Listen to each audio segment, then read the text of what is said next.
Hello and welcome, everybody. This is Rebecca Davison, the host of the Intuitive Abundance podcast. Welcome, welcome. I'm thrilled today to have Jayne Bryson with me. Welcome, Jayne.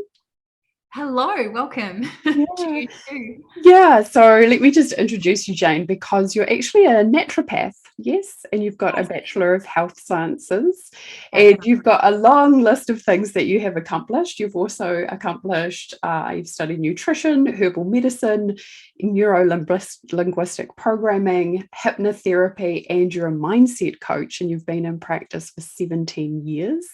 For those who are listening, I came across Jayne on Instagram. I was just having a flick through one day and I saw your beautiful, your, what do they call it these days? Your handle. And I was just like, wow, I just love the energy that was radiating off your page and just noticed a few things that you were saying and felt like we had a lot in common. Looked at your website, which is igniteyourhappiness.com, and noticed that we have a lot of things in common in terms of approach to doing this work of raising consciousness. So I'm thrilled to have you here on the show, Jayne. Thanks for being here. And yeah, I'd love to. And you're based in Brisbane, is that correct? Brisbane, that's right. Yeah, Brisbane. Yeah. Wonderful. So, yeah, I've been here for many years. I love Brisbane. It's very sunny and it's good to live. So, yeah, not too far from us down over here, down under. But Jayne, that's a huge, wealth of study. And it's interesting, obviously, that you've done a lot of work in regards to the physical body and health, etc. But let's talk about how you bridged that to becoming mindset coach and working with people in terms of abundance. Can you give us a little bit of background in regards to how that unfolded for you? Sure. It was really my own transformation. So I started first with nursing, and then what happened was my mother actually said to me, Jayne, you should be a naturopath. And I said, oh, okay, Mum. And that was 20 years ago. And so I followed her guidance, really. I thought that's really interesting. So I started with aromatherapy. And prior to that, I'd done a lot of meditation. And what I was really looking for is I knew that there was more to life than what I knew at that particular point. And I started really going into, I was very open. I was raised in a family that didn't have any religion. And my father would invite different types of religion into our home. And it was under the premise that he would, be open. We would be open with all the different religions. And that when we were at a particular age, that we could then choose what religion we wanted. So every time when the Mormons knocked on the door, the Jehovah's knocked on the door, whoever knocked on the door, my father would say, come in, and the whole family would sit around the table and we would have a discussion on their religion. And so I was sort of drawn to different ways of being.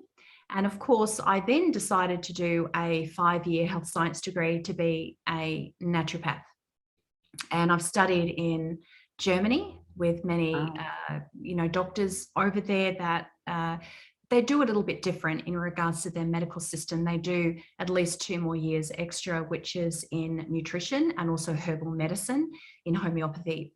So it's very, very different to the medical Western doctors, so to speak, like in Australia and America.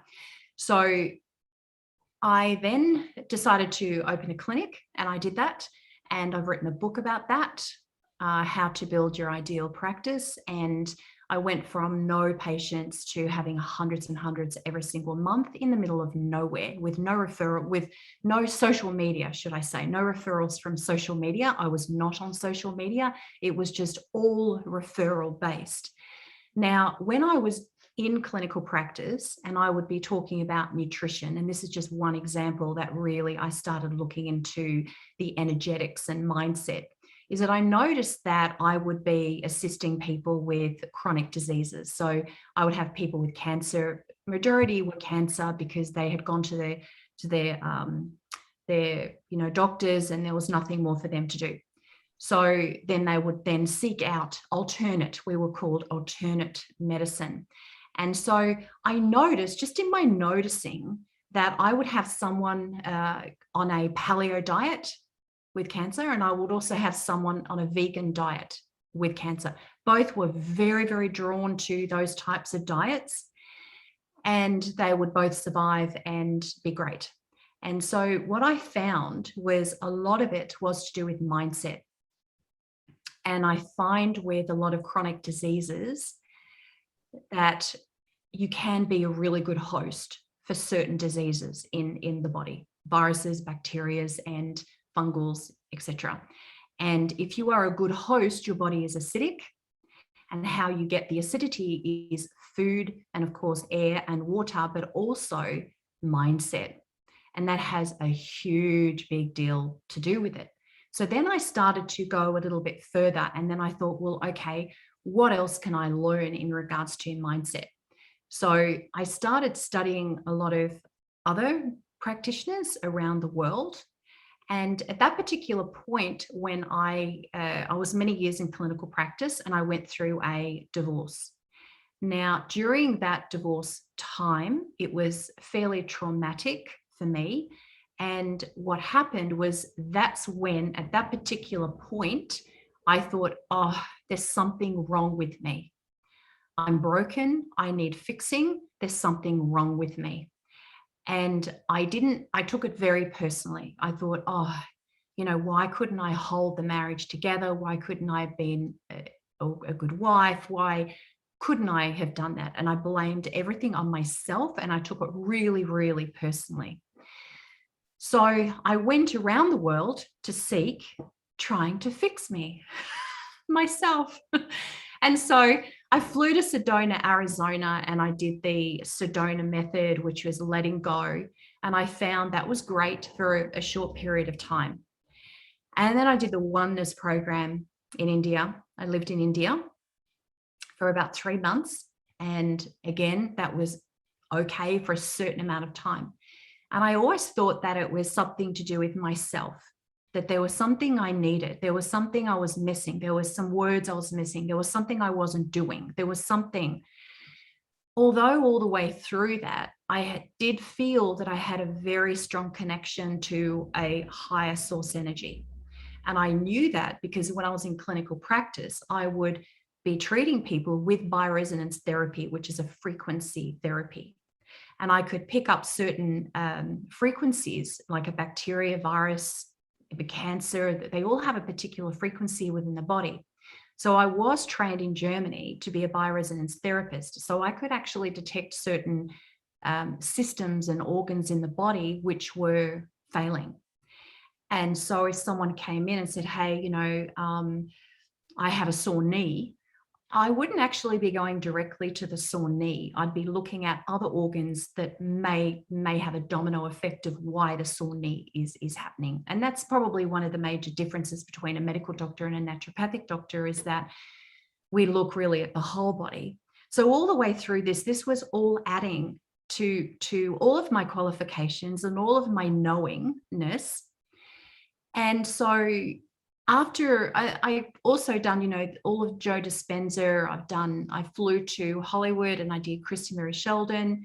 I did Chris Duncan. I've, digital marketing. I've done an array of things, and always just looking for that magic pill, that one thing. Maybe if I go to that one more retreat, or maybe if I buy one more time into a program, maybe I need to go to that person because she seems to have it all together.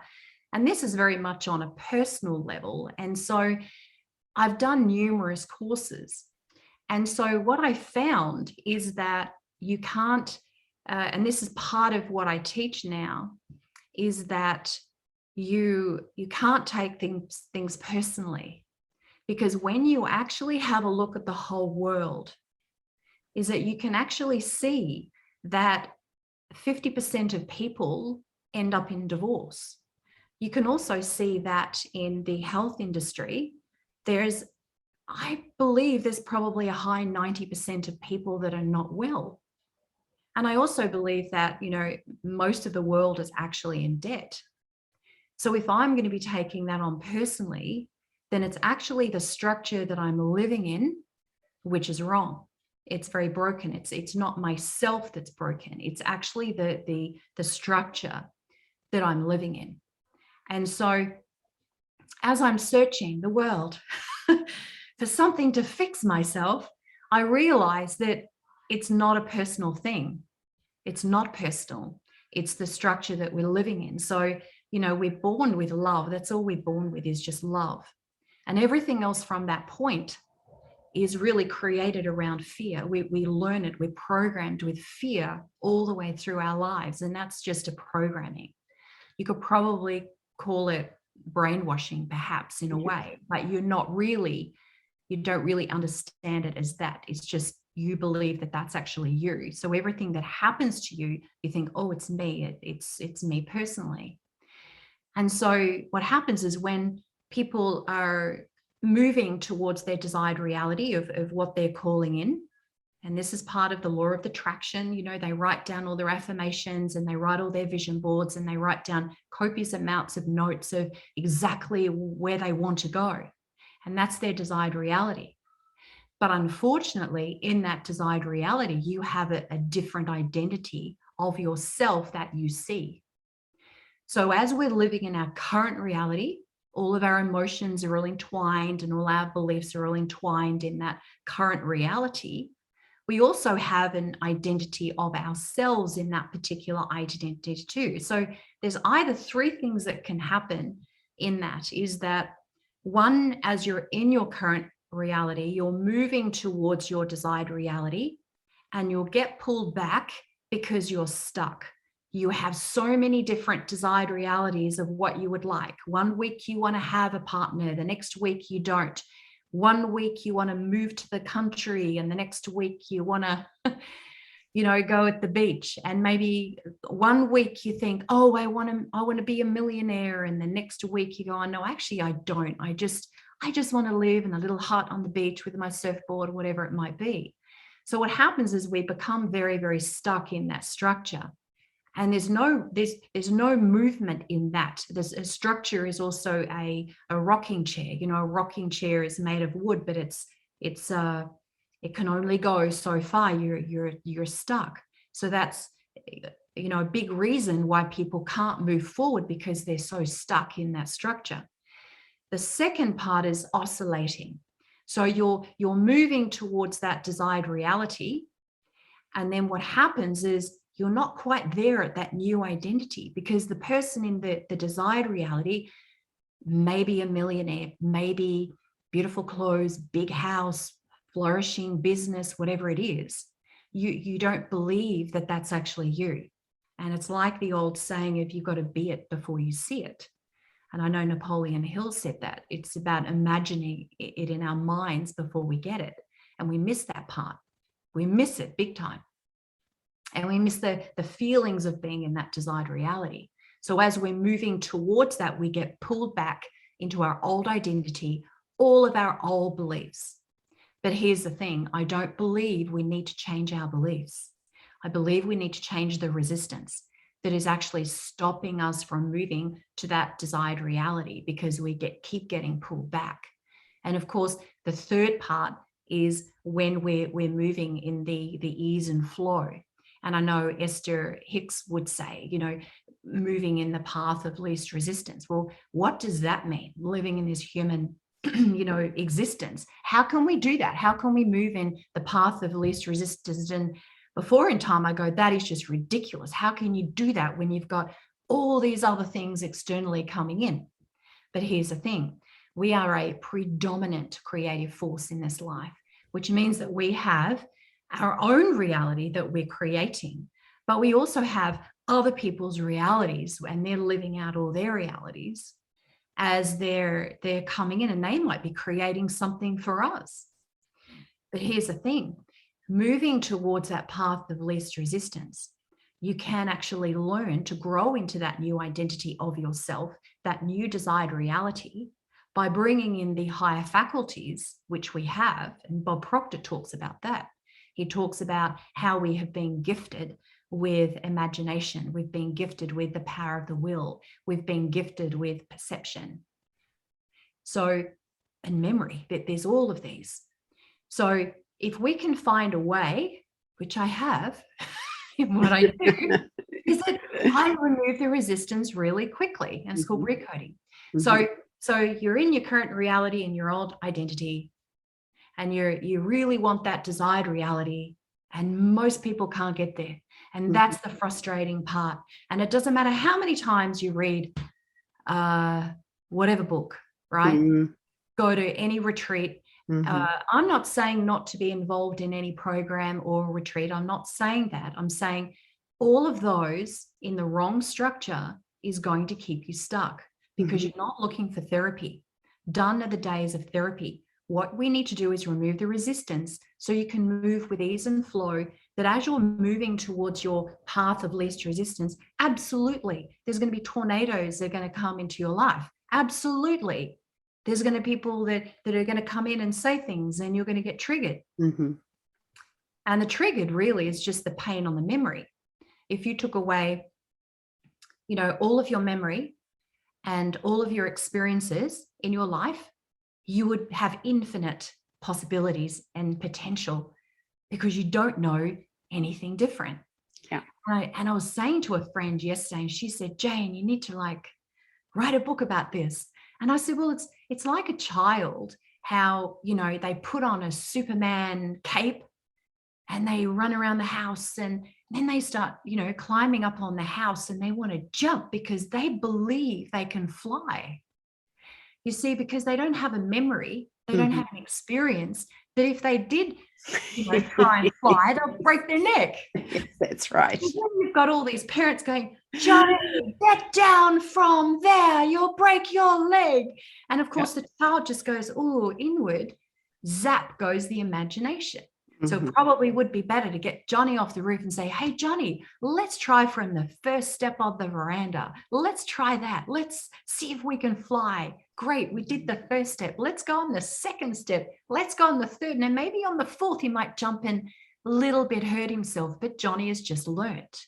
So the thing is that, if we take away by recoding, what I mean by that is that I want to remove the pain from the memory. So the memory stays there. We don't want to delete any memory, but we don't want any pain in the memory. We want to have more satisfaction in life, to be able to move forward and turn the pain into wisdom. And the quicker we can do that, the better it's going to be. So there's no reason to go back and see what happened when you were 4 at 2:00 in the afternoon on the 10th of November in 19, whenever. It's irrelevant. So the one thing that I do teach people is, okay, what do you want to create? Where do you want to go? Where do you want to go? And how can we actually do that? How can we apply all of the laws of the universal consciousness? How can we bring in the all of knowledge, which sometimes I call it superconscious? How can I bring in all of this knowledge? So we're really merely witnessing everything. And so then the universal consciousness can actually just sweep away. It's like the resistance is like a great big boulder in the middle of a creek, and it's stopping the water, coming through. And that's what happens. But the water will always flow the path of least resistance. Oh, a boulder? Don't worry about that. We'll just go over it. And that's how we want to live our lives. That yes, we have this tornado coming in, and we just think, okay, that's interesting. And we process the information. We might have to run under the, go in the back room if there's a huge tornado or whatever it might be. But you're doing it with ease and flow, because you're in control of your inner world and all of your emotions.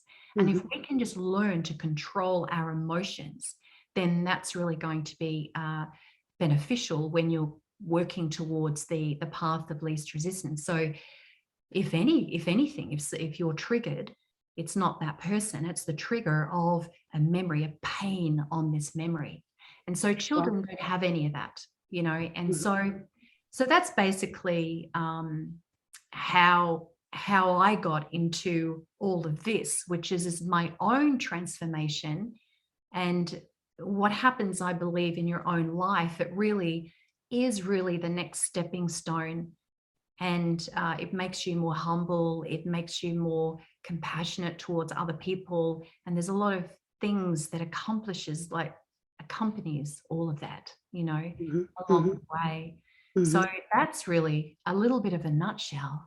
Yeah, that's amazing. And I can totally see, the universe always leaves clues, doesn't it, in terms of your purpose and how you can, can leapfrog into the next evolution of you. So, and this focus too on just melting the resistance and shifting away from there's something wrong with me, which I think is so valid. But let's talk a little bit about resistance, like maybe from your perspective, from what you've seen with clients, what do you think people need to know about resistance, and what do you suggest in regards to helping people to start navigating through it? Well, everything is resistance. Procrastination is resistance. Everything has got to do with resistance. And if you move that away, then you can actually then take your next aligned action. And you see, what I get people to do is write down exactly what they're planning to do in, say, 12 months, 90 days, 30 days, a week, and every single day. And if you're not getting through your, this is just an example, if you're not getting through your action steps, your aligned action, well, then you have resistance. So resistance will always come from a limiting belief that you have. So the core ones, the biggest one is I'm not enough. Mm-hmm. And you see, once you actually have a look at the resistance, and once you start unpacking, because let's say we have just a scenario, you have something that you want in your desired reality, and you've got your current reality. So there's two different set points here. So if you close your eyes and you go into your desired reality of, let's say, making, $50,000, all of a sudden you see $50,000 that's come in from a deal or whatever it is, whatever you're doing. Just pretend you're a real estate agent. I don't know. They make that amount of money in a day, right? So maybe at the moment the property houses are really good, but just say, right? And so that's their dream thing. So you're a real estate agent and you want to make 50 grand, and that's your desired reality from selling 2 homes. That you don't have it yet in your current reality, but you're moving towards that. Then you're in your current reality, you don't have it. So you're going to have 2 different types of feelings in there. And this is really the best way to explain resistance. And so you have your desired reality of where you want to go and the feeling to it. So you've got the image of selling the 2 properties, and you've also got the feeling of it, how great you're going to feel, how successful you're going to feel, how confident. Maybe you have a smile on your face. Maybe there's people in the room. You want to really create that really strong image of you having that in your hot little hands. There's nothing you need to be or do at that particular point. You're feeling into that feeling. Then you have your current reality where you haven't got that. And maybe in your current reality, you're feeling a little bit frustrated. You've been in the game for a couple of months now. You haven't made a sale. You are not quite it, and you're feeling a bit down. So it's not really working out. You've got things you've got to pay. You're really hoping. You're living in hope and faith that it's all going to work out. But you have 2 set points of your feelings, pretty charged. So in that, then what happens is you're going to feel a resistance because you don't quite have that desired reality. You're not there yet, and you're back over here. So you have 10 out of 10 resistance. So then what I say is I would say to this particular person, okay, what would someone have to believe to be able to have sold those 2 properties? Or they have to believe about themselves. So we unpack it. And then what will happen is the resistance will be, well, I'm not good enough. I'm not worthy. Maybe I'm not capable of selling the 2 properties. Maybe I don't have the capacity to sell the 2 properties. Maybe I don't feel like I belong in the real estate world. Maybe I don't. Maybe it's not for me. Maybe I'm not significant enough. Maybe, I'm a little bit older than most of the real estate agents out there, and maybe I'm not significant enough. Maybe I'm not on social media enough. So what happens is that's the strength of the resistance. So what would someone have to believe to have already got that? And so when you actually unpack that, but what we're doing really with that resistance is we're not changing the beliefs right there. We're not going to go in and say, okay, well, on your vision board, I want you to write, I am worthy, I'm good enough, I'm capable, I belong, I'm significant. We don't want that. You know why? Because you're totally out of alignment with that feeling. Because guess what? You're in the current reality with the old emotions there in your old identity. You haven't quite reached that new identity of person who has already got that. So that's the whole resistance. So resistance is really everything. If you're feeling resistant about going for a walk, that's going to be a problem. That's resistance. So then you would recode that. You would basically hop into your desired reality of you going for a walk or doing exercise or whatever it is. And then you would get into your current reality of procrastination. I don't think I can do it. I've got the washing to do. We are constantly negotiating in our minds all the time. Stop negotiating. Yeah. But you see, negotiation and procrastination and all of those beliefs all together in one great big basket is going to be all resistance. That's your resistance. So then what I do in the recoding is I basically go, okay, I tap into the universal consciousness. I let them have a look. We're just merely witnessing it. And then we're going to remove it. So the resistance are things like in America, they have these gophers. We don't have them here. We have termites, but I don't want to talk about termites because I don't want to attract termites. And my house is wood. So the thing is, right, is that the gophers over in America, what they do on fields, I don't know whether you watch Groundhog Day, but the gophers, they dig holes and they leave piles of dirt. They pop their head up and then they go back down and they're diggers. They live underneath the ground. So it's like you and I, Rebecca, we're right at the beginning of the field and we want to go to our desired reality, where's the goalpost. But on the way, we have all these gopher holes of all the resistance and the piles of dirt, and then we fall in it and then we can't get out for a while. And because of the resistance, we take ourselves out of the game. And I say, don't take yourself out of the game. Just remove the resistance. Just do that. But you can try and do the vision board and the affirmations and the mantras and the meditation. But again, if you're in the wrong structure of being, you're going to be there forever and a day. And so it's always going to be therapy. And we're sort of addicted to therapy because we all think that we need fixing and there's something wrong with us and then we're broken and this is a big minefield. And so what we want to do is tap into the superconscious to actually remove and fill in all of those holes so that we can actually move to that end result with ease and flow.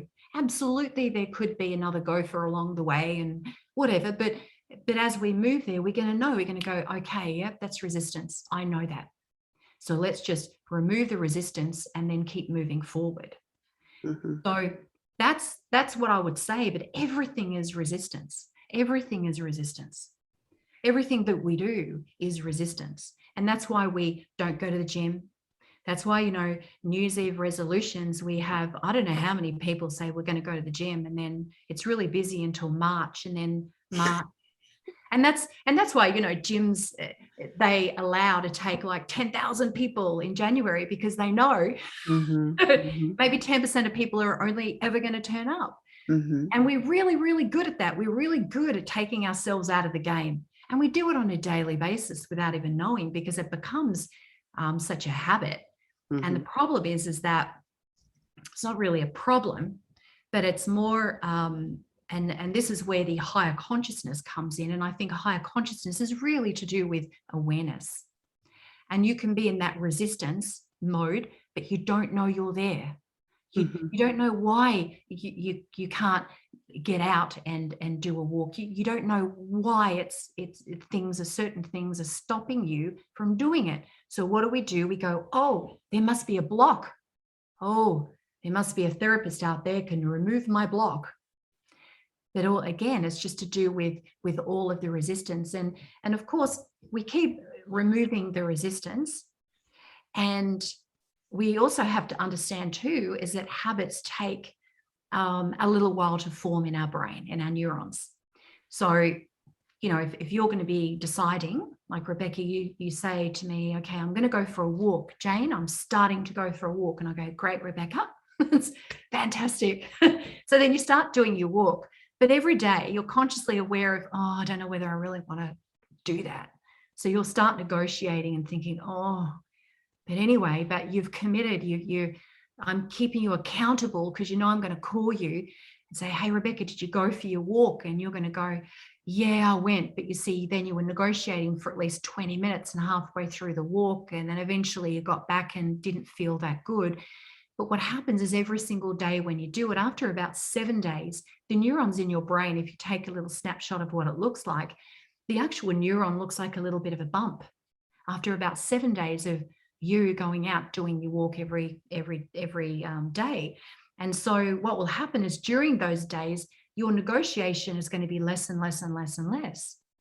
And then after the next up to 14 days, the neurons actually look like a little bit of a lollipop in the neurons. There's less resistance. And you're not really thinking about it now. You're just getting up and you're just putting your runners on, your sneakers, whatever you want to call shoes, and then you're going for your walk because what happened is it's embedding in the neurons your little behavior, like your new behaviors. And then after about 21 days, this neuron, when you're looking at a photo, it actually looks like a huge, great big mushroom. You have created a memory. And you're now, from the memory, you're now behaving in a different way. And there's no resistance. And you're doing it and you've created it. Now, the thing is that that's 21 days. You're going to have these from a bump to a lollipop to I'm just calling it that because I got that from Dr. Caroline Leaf, who's into neuroscience. And so then Dr. Caroline Leaf said, okay, well, it takes 3 cycles of 21 days to do that. 3 cycles. So you're looking at 90 days. So that's why I have my program for 12 weeks, because I know that you can't learn a new structure, recoding and learn it in a week. Mm-hmm. Because what you're doing is you're forming behaviors as you're moving through each thing. But if you recode, what happens is it moves it very, very quickly. Mm-hmm. Why? Because I would get you to get into that desired reality of, say, in 90 days or 6 months, that you have got to your ideal body weight. You're feeling amazing. Now you're walking, 6Ks every day. You're having an amazing time. You're maybe in a walking group and you're feeling amazing. Your blood pressure's decreased. You're feeling a lot healthier. You now have changed your diet. Now you're drinking more water and everything flows from there. So, it's resistance will hold you back every single time.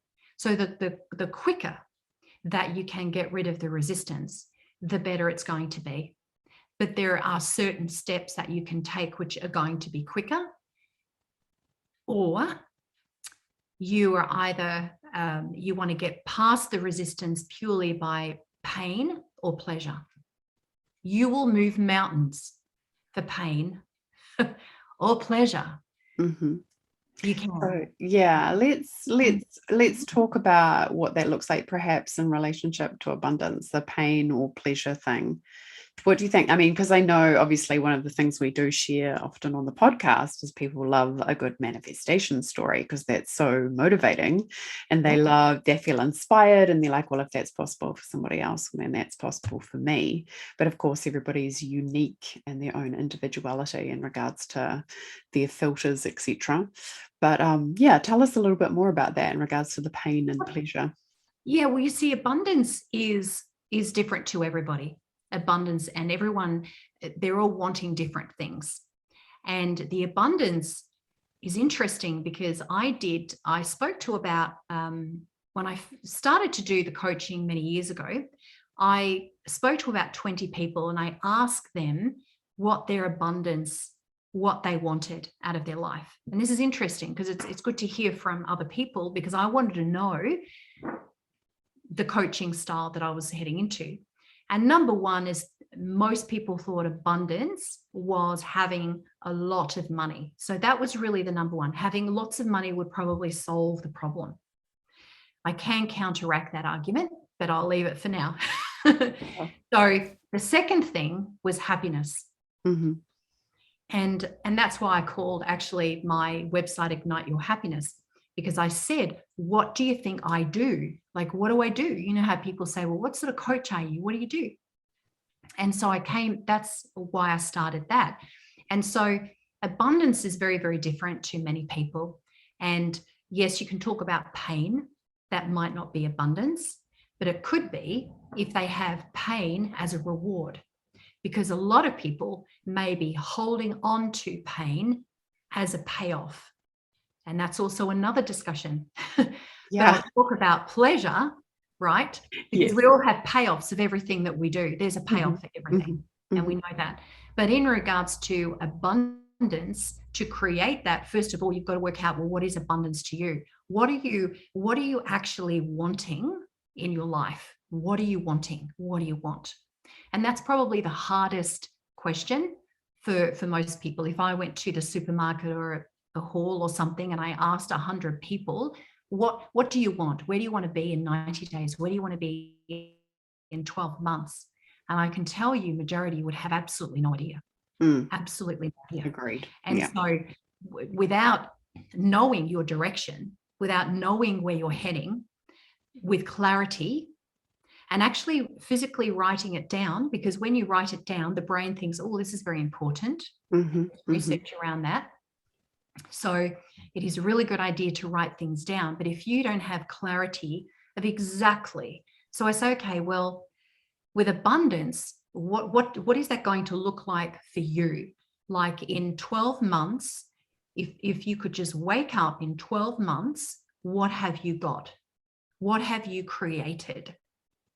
And so what I'm looking for is an image and a feeling of that. What is that day going to look like for you? How much money is flowing in your bank account? Where are you living? Have you upgraded your car? Have you sold your car? Are you living near the beach now? Are you living in the forest? Where are you? And so having that as clarity is very, very important, because most people really don't know what they are really wanting. And that could actually take people at least a week to work out where they're wanting to go. Because we know with tapping into the universe, it doesn't differentiate between what you're wanting and what you don't want. So it's going to give you both. And what happens is when we're 90% in the desired reality, we're about 10% in the current reality. Now, in the current reality, 90% of that 10% is in the past reality. And we know that by Dr. Joe Dispenza. He's got research on that. That every time when you wake up in the morning, 90% are all past. How on earth can you change working on, and there's another thing, working on 10%, right? 10% of the new thoughts. Then after that, right, we're only using 10% of our brain capacity.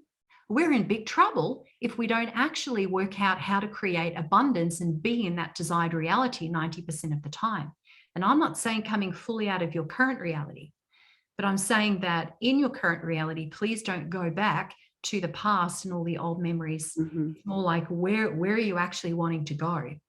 And once you get that clarity, and you can do it on 90 days, you can do it on 30 days, that, okay, where exactly do you want to be in 30 days? If you can't think about 12 months, okay, where do you want to be in a week? In a week, what have you wanted to have in your life? What do you want to do?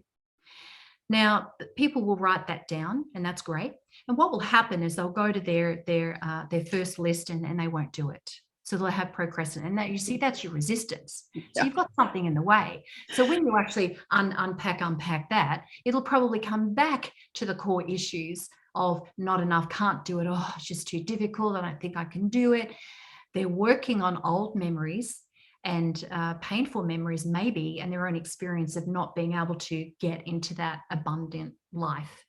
So as I said at the beginning, you know, like abundance is really, really different, and it can occur in small ways and big ways. And I know within my life, I have been able to attract a lot, and it's happening more and more and more once I'm tapping into the higher consciousness. And you can call the higher consciousness anything that you like. It can be light, it can be God, it can be another entity from another realm of consciousness, whatever it might be. It's whatever your meaning of it is. But I tap into all source and then I hear it. And so the abundance is very much individual. although there is a system that we need to really work by if that's created. And the thing is, right, is that with abundance, you don't even have to believe in yourself. You don't even have to have high self-esteem or high self-image. That came out in the 1960s. You have to have a good self-image to be able to create and have abundance. That's absolute rubbish. And the reason why I say that is you have a look at so many successful people. You have a look at the creators like Michael Jackson, Lady Gaga. Michael Jackson was extremely dysfunctional, very dysfunctional, but very successful. And then you have Lady Gaga, very successful, but she cries before she gets on the stage. So, you know, not feeling good enough, not worthy. How on earth have I attracted all of this? So the thing is that most successful people are not chasing around for the next personal development program. They're not. They are focused in exactly where they're wanting to go. It's the focus. And when you're focused and you are certain and you're removing the resistance, it is inevitable that you're going to actually get there. Inevitable that you're going to get there. But there are steps that you need to follow. Abundance is just not going to happen. And I'm talking abundance in health. I'm talking about wealth. I'm talking about happiness. You know, it's really, really different. I work with people that are multimillionaires, that have great relationships, but their health is not good. I have people that are not that well off, that want to create abundance, and their relationships are great. So, you know, that, and their health is good. So, you know, everyone has their own, you know, none of us are really perfect, and we never to take anything personal. And abundance is really just such an individual thing, because abundance to me in my life is happiness. Because if I'm not happy, then what is life all about? If I had like $50 million in the bank account and I'm not happy, and I'm not living in my aligned self and my true authentic self, then what is life all about? And a lot of my choices that I get people to learn is, you know, I choose to live a life I love. I choose to live in health and vitality. I choose to live in my true nature and purpose. And I choose to be a predominant creative force in my life. And if you write those down and you're saying that to yourself every day and understanding the resistance, and you're totally focused on where you want to go and you're working towards that. And yes, you'll have things coming in from other people's reality. Absolutely. The world is very noisy right now, but you still have the choice of your inner peace and whether you want to be happy or not. There are so many things to be happy. And I get people that say, oh, Jayne, you don't have my life. I've got this and I've got that and whatever. And I do get that. And I go, okay, because I know where they're at. I know where their level of consciousness is. But my role is say, hey, you know what? Choose to have a really good day today. Walk out and be thankful and grateful and appreciative that you can actually breathe, because the sun is shining. And it doesn't matter where you are, you can get even glimpses of happiness. And I say at the beginning, yes, you're going to have glimpses of happiness, and it will grow and it will grow and it will grow. Why? Because you're totally focused on your desired reality. And there is no space in your life to be in that current or that past reality. It's already gone. And you're really just living out those memories and the experiences. And that's where people are really stuck. And it's so painful to be there. It's so painful and frustrating.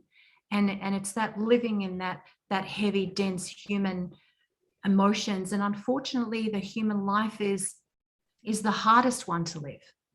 And we should probably be given awards for living it. We can organize that. To navigate through all of this heavy denseness of all the emotions. But I can just assure you that once you're in that desired reality, you remove the resistance. It's inevitable. And it happens. It can happen really quick for people, this abundance, and it can happen slow for people. it just depends on where people are at and how focused they are with that clarity of where they want to be in that desired reality. Absolutely. Love that, Jayne. Thank you so much. It's been so much fun chatting to you. Tell me, where can people get hold of you? I know your website is www.igniteyourhappiness.com, but you're also pretty active on Instagram, and your handle there is Jayne Bryson. So it's Jayne, Jayne. Yeah. That's it. Yeah. Bryson. Yeah. So are those the two main places for people to reach you? I've got a Facebook community page where I put information in to explain a little bit more of what I do, and that's called Abundant Mind Community. So you can go in there, and it's for ambitious women and awakened men. I say. You have to be a little bit of an awakened person, I guess, to be part of this. But it's to be choosing that for yourself. So any last words of wisdom before we wrap up for today? Anything else that you would like to share with people to inspire them with in regards to their own abundance? I would say just go for it. Really, work out what you're wanting in your life.